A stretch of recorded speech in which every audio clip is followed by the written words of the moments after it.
জগতে আমরা যেই জাতিরই মানুষ হই না কেন, প্রত্যেকের একটি করে সংসার পরিবার আছে।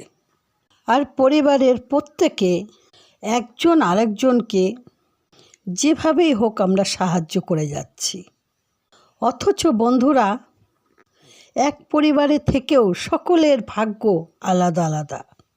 কার ভাগ্যে কী আছে আমরা কেউ জানি না, কিন্তু প্রভু আমাদের এক সুতোতে বেঁধে এক জায়গাতে রেখেছেন। আবার তিনি যেদিন ইচ্ছে হবে বিচ্ছেদও করিয়ে দিতে পারেন। এগুলো কি?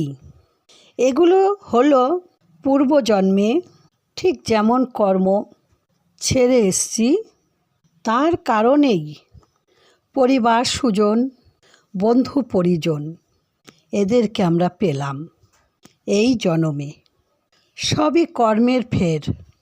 সব থেকে আপন হলো নিজের কর্ম। ভেবে দেখো।